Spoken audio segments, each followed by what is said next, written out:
The contrast between rich and poor is quite striking and quite significant. And it seems that it's been a part of our world throughout the whole of human history. It just seems that today the gulf between rich and poor is getting wider. Last Thursday evening I settled down to watch the news at 6 o'clock. And one of the early news stories on TV was about the biggest lottery win ever given in US history. It was a lottery prize of some $2 billion, and it was shared by two individuals. Each received a $1 billion prize.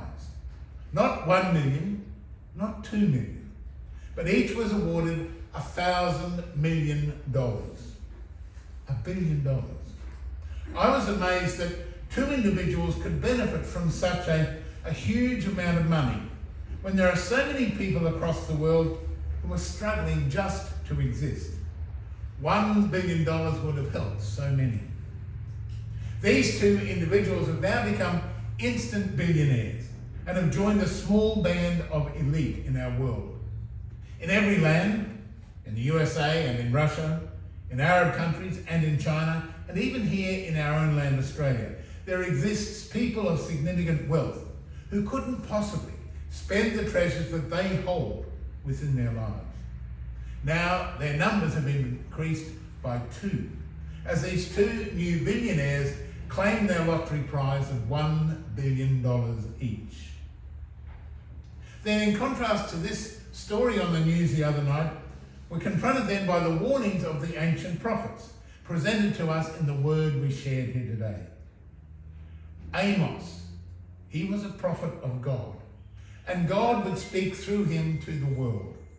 Woe to those ensconced so snugly in their palaces of wealth, Amos would say to the world. These words, proclaimed to the world, could quite easily be directed to those many billionaires who continue to profit whilst the world struggles simply to live.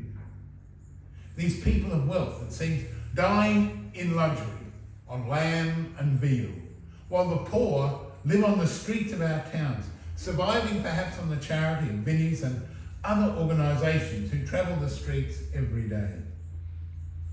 Woe to you, Amos tells the rich and powerful. You drink wine by the bowlful, he said.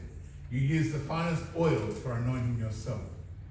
But they don't seem to have a care for the poor of the world, for those beggars at the gate. And then from Amos, that ancient prophet of Israel, to that man Jesus, the storyteller. And he told a story about the rich and poor, Lazarus, who had nothing, and Dives, that man of wealth, who simply satisfied himself. Lazarus was one of the beggars at the gates of Dives' home. He had nothing but the dogs in the streets to lick his wounds. Here was one of those people, the poor of the world, who perhaps are invisible to the rich and powerful. They seem to stride the corridors of power, reveling in the treasures that mark their lives. They're the billionaires who hold their treasures to themselves and just set about to enjoy all the luxuries that money can buy. Dives, the man in the story, he was one such person.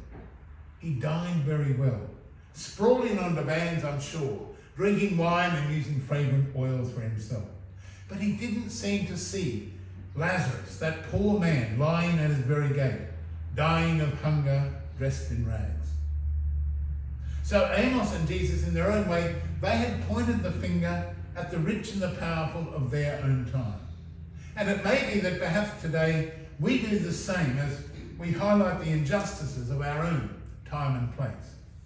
Our world is filled with oligarchs and billionaires, those people of wealth and power who control much of the wealth of the world, while families, even within our own land, are sleeping rough and living off the generosity of the many organisations that provide the food and support they need. It may be easy for us then to point the finger today at the rich and the powerful, to blame them for the sufferings of others because of the wealth they hold.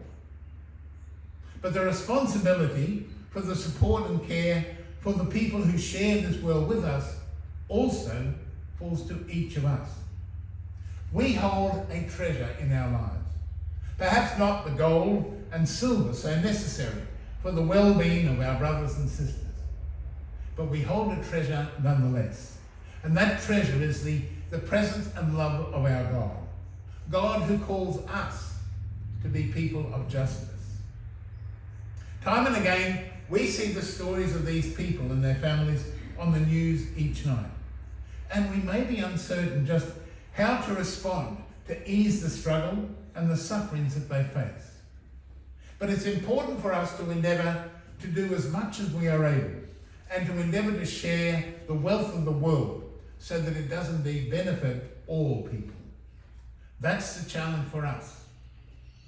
Time and again, those words of Amos, written so long ago, may still reverberate within our world today, as those who have so much deny so much to those who have nothing. But we can help. We can be aware of the needs of the poor and the outcast, and endeavour to do as much as we are able so that the Lazaruses of our world can share in the wealth of the world we share.